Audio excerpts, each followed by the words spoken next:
The series kicks off with Ish, a young man living in a secluded wooden cabin journaling his daily life. We discover that Ish is a geology enthusiast, passionate about collecting and searching for rare stones. He writes down his plan to visit a spot near the quarry for the third time, hoping to finally find the stones he's been looking for. Ish leaves his cabin and heads toward a rocky area. As he's examining a rock, a snake suddenly bites him. In a desperate attempt to call for help, his phone slips from his hand and falls between the rocks, now completely out of reach. In a panic, he cuts himself with a knife, trying to get the venom out. He then runs back to his cabin, fighting through the pain. There, he tries to pull himself together, but the agony is overwhelming. He lies down on his bed, trying to stay conscious, but eventually he slips into a deep coma. While in the coma, his body trembles uncontrollably. The next day, he briefly wakes up to see his hand grotesquely swollen before sinking back into the coma. A day later, he hears knocking on his cabin door and a voice calling his name, but he's completely unable to move or respond. This goes on for days. He suffers from a high fever, only able to crawl from his bed to drink some water. He was utterly alone, isolated in his cabin, with no phone and no way to contact the outside world. After days of solitude and suffering, Ish finally starts to regain consciousness. He manages to get out of bed, having recovered some of his strength. He leaves the cabin, gets in his car, and drives toward the city. When he arrives and walks through the streets, he's met with a horrifying sight: the body of a police officer lying on the ground. The place is completely deserted, as if the world has been emptied of its people. His eyes land on an electronic sign warning people of a pandemic and ordering them to stay in their homes. It's then that the terrible truth hits him. He has missed a plague that wiped everything out. Ish rushes back to his car and turns on the radio, only to hear recorded government messages urging citizens to stay put due to a major state of emergency. His first thought is to check on his parents. He drives to their house, goes inside calling their names, but there's no answer. He enters their bedroom to find his father's body on the bed. With tears in his eyes, he approaches, then heads to the adjoining bathroom to find his mother's body as well. He sits alone, completely devastated, with no idea what to do. With a heavy heart, Ish decides to perform his final duty. He digs a grave in the backyard and buries his parents side by side. Afterward, he drives to the church, only to find everyone inside dead in their seats, as if frozen in time. Ish knows he can't stay in this dead city. He gathers whatever supplies and weapons he can find, loads them into his car, and heads north, searching for any sign of life. But his journey hits an unexpected roadblock. While driving over a bridge toward the capital, he finds the road blocked by a massive barricade, built by the government during the pandemic to stop people from crossing. Overcome with anger and frustration, he gets back in his car and floors it, driving until he reaches another city. Its lights and casinos are still running, but it's completely devoid of people. He walks into a mall to find it empty, then heads to a hotel casino where the slot machines are running on their own, with no one there to play them. Ish decides to settle in the deserted hotel for a while. He relaxes in the jacuzzi, then goes down to the bar to pour himself a drink. Suddenly, he hears a woman's voice. A woman appears with a man in his 50s. She introduces herself as Annie and clarifies that the man with her isn't her husband. He's Milt, and they met at the hotel during the pandemic. Ish asks them what happened, explaining he was in a coma after a snake bite. Milt pulls out his phone and shows him a summary of the news he missed. A deadly pandemic spread with terrifying speed, and scientists failed to find a vaccine. Ish can't comprehend the scale of the disaster. He asks if there are any other survivors, but Annie sadly tells him it seems they're the only ones left. Distraught, Ish leaves them and goes up to his hotel room, where he's overwhelmed by crippling anxiety after realizing the grim truth. The next morning, Ish goes down to the casino looking for them. He finds Annie in a jewelry store. From their conversation, he senses her despair. She tells him she's not at ease and that the loneliness is slowly killing her. When he asks about Milt, she tells him Milt's wife died while he was at the hotel, and after they found themselves alone, they decided to stay together and never leave. Milt joins them, having prepared a meal. He suggests the three of them live together in the hotel, where everything they need is available, but Ish refuses, insisting he will continue on his journey. Annie is visibly upset and leaves. Milt tries to convince Ish to stay, explaining that Annie has a crush on him and that nothing but death awaits him outside. But Ish is adamant. Ish goes to Annie and asks her to leave with him, but she insists she can't leave the hotel and can't bear to see the ruined world outside again. She tries to seduce him into staying, but he refuses and walks away. Just as he leaves, he hears 2 gunshots.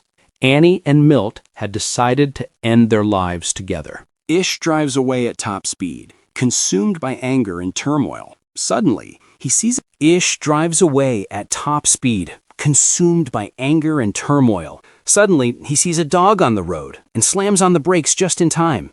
He gets out of the car, decides to take the dog with him, and names him Lucky. After that, he heads to the public library, realizing that knowledge is the most powerful tool he needs to survive alone in this world. He gathers books on various subjects to help him stay alive. Ish settles into a house with his dog, Lucky, and starts trying to adapt to his new, humanless life. He talks to his dog, saying, "We're the last ones on Earth, and we'll die together." A full year passes, during which Ish manages to create a routine. He goes for runs and drives his car in aimless circles, trying to fill the vast emptiness of his days. But he knows that a person can't live without hope and without the feeling of others' presence. Then one day, just as he's about to lose all hope, he sees smoke rising from the chimney of a nearby house. He instantly knows he's not alone in the world. He decides to go to the house, cautiously, with his axe in hand. There, he's surprised by a woman standing on the roof, aiming a rifle at him and warning him not to come any closer. Ish freezes and tells her that he's a neighbor and hasn't seen another living soul in over a year. As if sensing his loneliness and sincerity, the woman decides to let him in. She welcomes him into her home and they get to know each other. She tells him her name is Emma and that she also hasn't met anyone in a year. Emma senses Ish's kindness and offers to let him and his dog, Lucky, stay the night. That night, Emma opens up more. She tells him she had 2 children who died in the pandemic and that she doesn't feel safe living alone. Ish suggests she come live with him in his house. She agrees and they go together to his place. Emma notices that Ish isn't great at housekeeping and that his food supply is running low. They go to the supermarket together to gather food, and when they return, Emma cooks them a delicious meal. From that moment on, they start their life together. They plant a garden, and Emma takes care of Ish, even cutting his hair and trimming his beard. Ish wonders about the wisdom behind them being the only 2 survivors. In a romantic moment, Emma moves closer to him, and they finally feel a sense of stability and companionship. Sometime later, while Ish is installing solar panels on the roof, he falls and injures his leg. Emma panics and tends to him like a small child, telling him he needs to be more careful. One night, while looking at photos of her late children, Emma surprises Ish the next day with the news that she's pregnant. Ish feels a mix of excitement and fear for her, as there are no doctors or hospitals. But Emma is determined to keep the baby, telling him they must trust in themselves and in the future.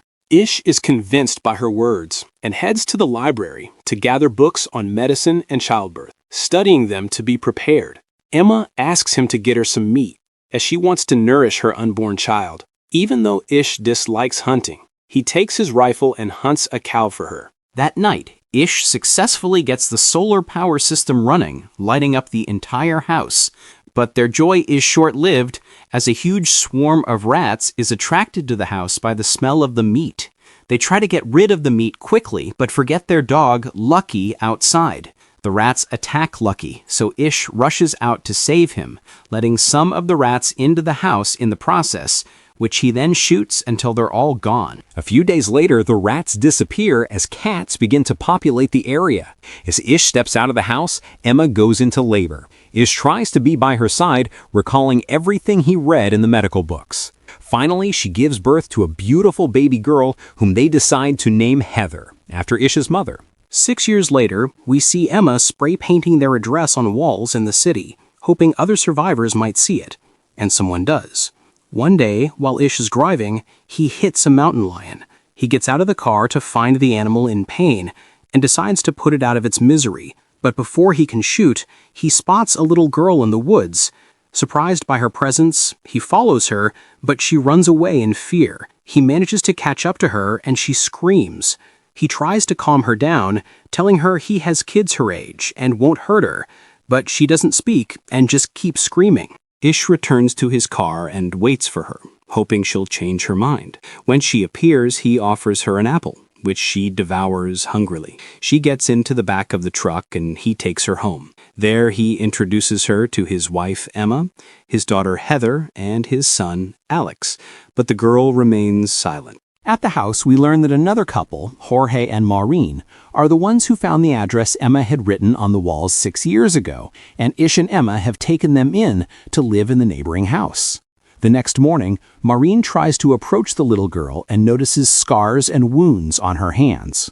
Maureen realizes the child has been abused and shows her some old scars of her own, trying to create a bond between them. Meanwhile, Ish and Jorge search the area where the girl was found. They find a hut with signs of torture inside. Back at the house, Maureen and Emma find a notebook of disturbing drawings and a letter in the girl's bag. The letter, written by the girl's mother, reveals that her father used to torture her, and the mother was too sick to protect her.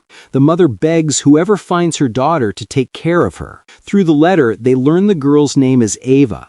Maureen is deeply moved and decides to adopt Ava. Months pass, and Emma gives birth to another baby boy. They name Joey. Everyone is living in peace, until one day, Ish hears the alarm bells he set up around the area.